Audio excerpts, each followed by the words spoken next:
Alright guys, what up? So, as you can see from the shirt I am wearing, I just got back from the Star Trek pre-screening fan showing, and I'm going to give my review about this. Now, this is a film I had been waiting for probably, actually, it's been a good 2-3 years since J.J. Abrams basically said he was doing another Star Trek film, and then the film got delayed, then they rewrote the script, and then we had to wait another year, then the film got pushed back again. So, finally, the film was finally here. I just came back from seeing it. I'm going to give you a little review on it. I'm going to try to keep some spoilers out. I might do another review that'll have spoilers, but I don't want to ruin things for you guys who haven't seen it, who might watch this video. But I might give a few details out, so just a heads up. There might be little details in it. Okay, first let's start out with the biggest thing. Let's start out how Benedict Cumberbatch. Oh my God, what a job this guy did.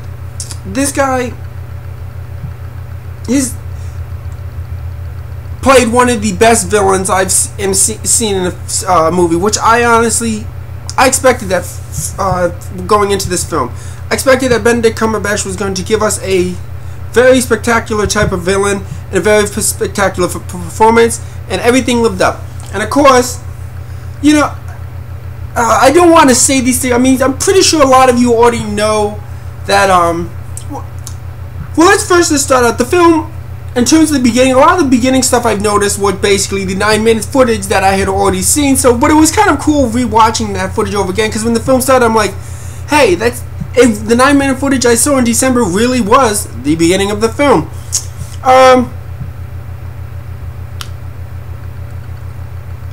Now let me start by saying,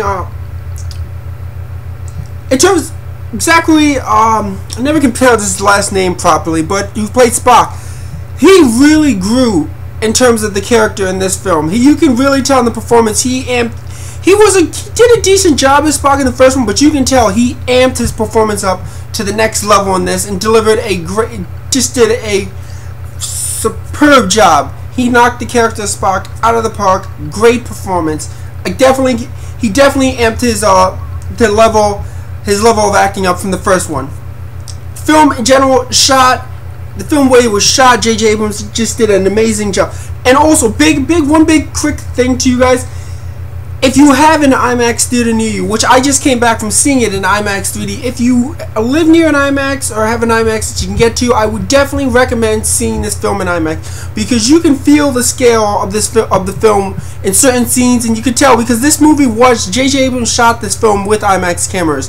And like The Dark Knight, you can definitely feel and see the scale in certain scenes that this has been shot in a wider format than just your normal 35mm. You can definitely tell that this is a lot broader. It brings the scope out in many of the scenes, many of the ship scenes, and many of the planet scenes.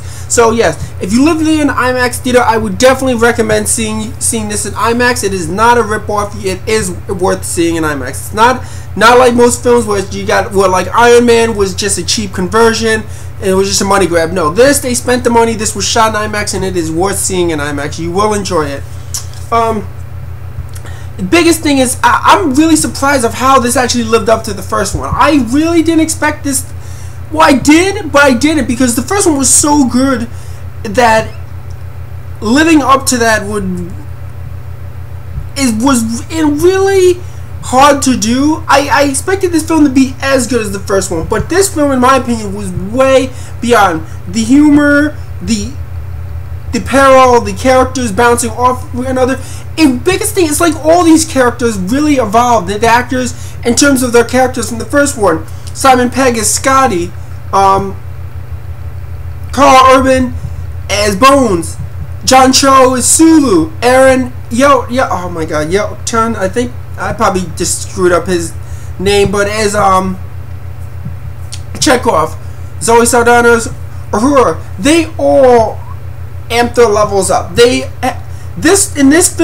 characters in this film, all of them, they feel now like the characters of Star Trek a lot more. They bouncing off especially the acting wise, bouncing off each other, the camaraderie. They really feel like you feel that this is a group that are on like voyages together. So that's a huge thing right there. So I'm really excited for that, because now as these films go on, which we know we're going to get a third Star Trek. I mean, hopefully it doesn't take 3-4 years because J.J. Abrams is caught up with Star Wars as much as I love Star Wars. But I can't wait to see where he goes from here.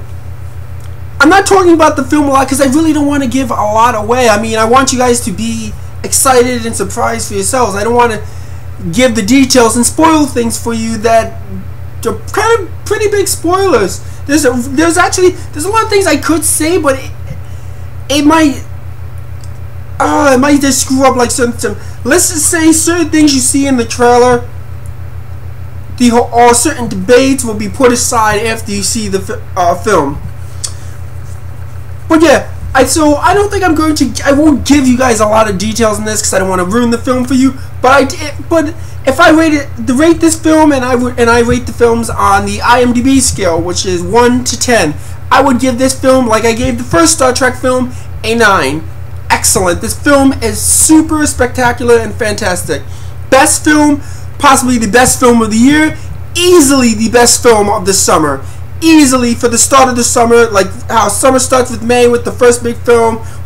This is easily the best film so far this summer. I mean, I'm sorry, I might get, of course I'll get the hate blowback from the Marvel fanboys who will be like, oh, you're a Trekkie person, so you're going to automatically say that. No, but it's just my opinion. This is the best film so far this year. This film blows, in my opinion, Iron Man out of the water. I thought Iron Man was good, but I didn't think it was better than Iron Man 2. This film surpassed the last one. This was a sequel that surpassed the first one. Iron Man 3 wasn't a sequel that I thought surpassed the previous films. So I rated Iron Man. I've said Iron Man 3 was a 7. This is a 9. This is the best film so far this year. You will enjoy it. Especially, and I can tell this is going to be big because my crowd that I was with in my IMAX theater, everybody, they were cheering, they were clapping. There's some great moments where that you start clapping and you will want to cheer. There are some excellent and great moments for that in this film. So look forward to doing that, especially if you're in a big showing or a sold out showing. It's awesome to get those reactions with the crowd. Everybody was on board for this. So yes, Star Trek Into Darkness is fucking fantastic. Yes, I just put some vulgar cursing in this. Yes, it is fucking fantastic. Great film. Go see it. I'm going to see it again. Hell, I might see it a third time. It's one of those. It is a rewatchable film. You will go back and watch this knowing what's going to happen, but you will still enjoy the ride once more again. So yes, like I said, Star Trek Into Darkness, 1 out of 10 gets a 9 for an excellent, spectacular film. Of course, now you're asking me why don't I give it a 10 if I think it's this great? Well, I always reserve the 10 for like a masterpiece, or I mean, I do give certain films a 10. It's really hard for me sometimes to blurt out the 10. I blurt that because, in all honesty, I said the first. You know what? Here, let's put it this way. Star Trek Into Darkness is a 9.5.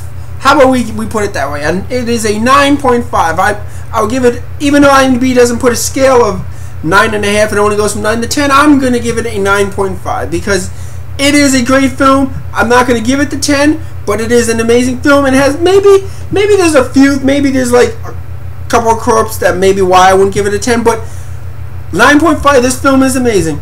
So yeah. Star Trek Into Darkness, great film. If you haven't seen it, go out and see it. If you're a Star Trek fan, go out and see it. If you just enjoy going to the movies and having an entertaining time, go out and see it. So, yep, that's probably about it. I might do another review talking about some spoilers of this, but other than that, that's it for this videos. And I haven't had any reaction shot videos because there hasn't been any reaction trailers for me to do right now. But I'll have another probably review next week when I go to see Fast and the Furious 6. So I'll see you guys next week when that review comes up, or if any new news pops up, I might do a video about that. So see you guys in the next video. And also one quick thing, I want to thank all of the people who've been subscribing to my channel. I've gotten a lot of new subscribers. I've gotten a lot of great feedback. I thank you all. I mean, hell, my one video has almost reached 10,000 views, which is pretty phenomenal for me. It may not sound like a lot to you, but I don't have a video that is almost reached the 10,000 mark. So yeah, I want to thank all the people who subscribe and enjoy these videos. So I'll see you guys in a week or sooner But definitely in a week when I go see Fast and Furious, and I'll have the review up for that.